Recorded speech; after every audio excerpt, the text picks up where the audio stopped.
종합제 TV 시청자 여러분 안녕하십니까. 2024년 4월 16일 오전 11시입니다. 오늘 오전 10시부터 15분 동안 윤석열 대통령이 국무회의 모두 발언을 통해서 총선 이후 처음으로 자신의 생각을 밝혔습니다.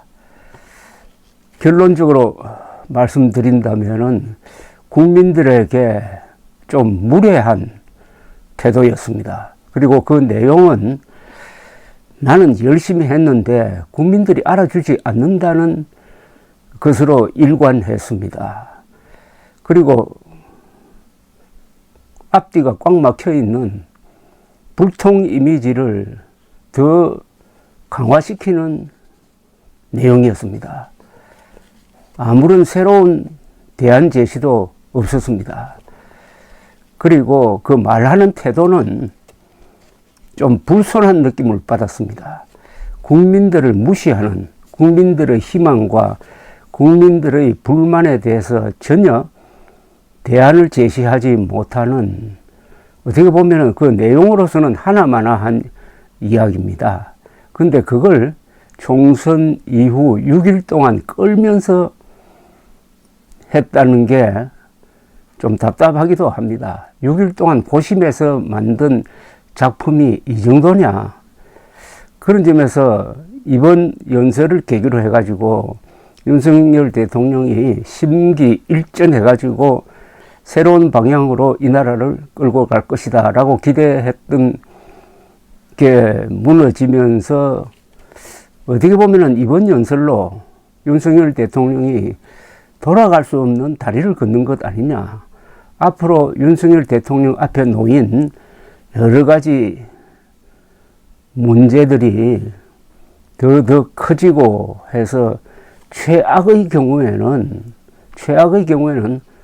박근혜 대통령이 2016년에 갔던 그 길을 가는 것이 아닐까 하는 생각을 좀 강화시키는 그런 내용의 연설이었습니다. 사실 제가 이 연설을 15분 연설을 소개하고 싶어도 할 내용이 별로 없어가지고 좀 그렇습니다. 글이나 말은 사람들을 북돋우는, 특히 지도자의 글과 말은 사람들을 격분시키기도 하고 격동시키기도 하는 그런 힘이 있습니다.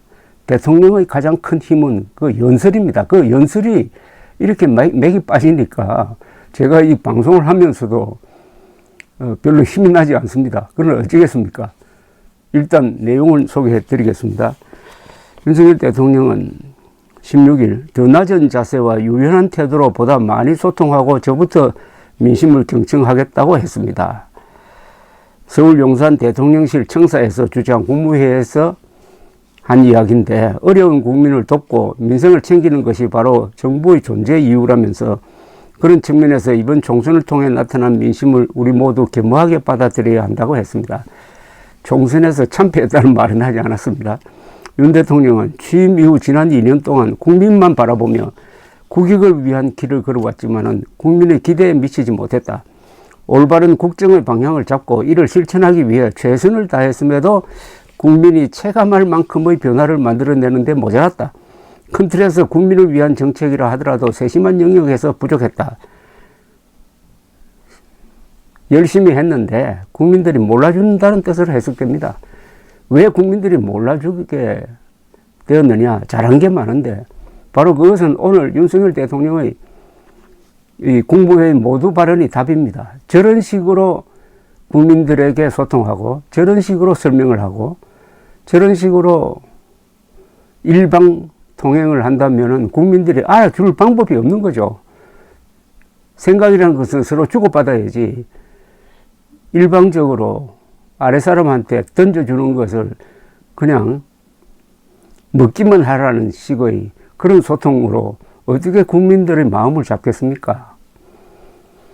그는 이어서 무엇보다 어려운 서민들의 삶을 훨씬 더 세밀하게 챙겨야 했다.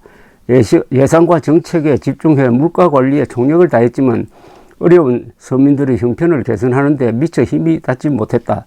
미래 세대를 위해 근전 재정을 지키고 과도한 재정 중독을 해소하는 과정에서 세심하게 살피지 못한 부분이 많다고 덧붙였습니다. 주로 민생 이야기를 했습니다. 이번 총선의 의미는 윤석열 심판이고 윤석열의 불통, 오만, 무능한 이미지, 무능한 자세에 대한 심판이었습니다.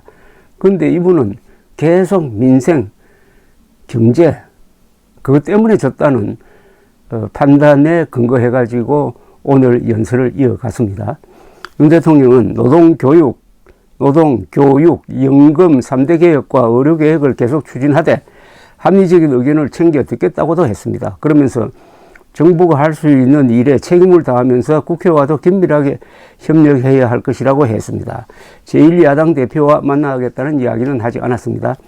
윤 대통령은 민생 안정을 위해 필요한 예산과 법안을 국회에 잘 설명하고 더 많이 소통해야 한다면서 국무위원들을 향해서 이번 21대 국회 종료 전까지 각 부처에서 추진 중인 법안이 통과될 수 있도록 마지막까지 최선을 다해달라고 당부했습니다. 하나만 한 말입니다. 이런 중요한 시점에서 이런 한가한 이야기 할 때가 아니죠. 이어서 국민이 바라는 변화가 무엇인지, 어떤 것이 국민과 나라를 위한 길인지 더 깊이 고민하고 살피겠다고 했습니다. 민생을 위한 것이라면 어떠한 일도 마다하지 않겠다고 강조했습니다. 그러면서 국무위원을 향해서 국민의 목소리에 더 귀 기울이고 민생의 어려움을 해결하기 위해 우리 모두 몇 배로 각고의 노력을 하자고 말했습니다.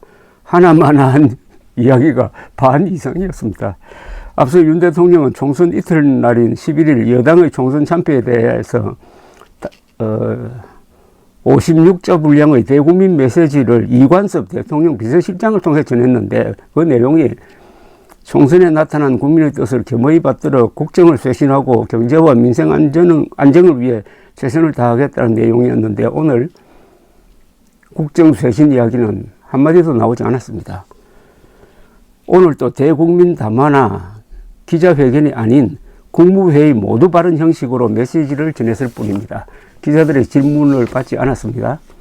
윤 대통령은 2022년 8월 17일 취임 100일 이후 별도 기자회견을 갖지 않습니다. 세계에서 아마 유일한 대통령일 겁니다.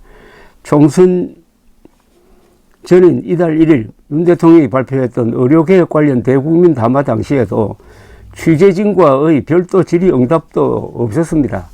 기자들이 참석하지 못하도록 해놓고 부하들 앞에서 한 50분 동안 말했을 뿐입니다. 현안 문제에 대한 구체적 설명이 없어가지고 기자들이 무슨 제목을 뽑을지 고민할 것 같아요. 조선일보에 이런 댓글이 붙었습니다.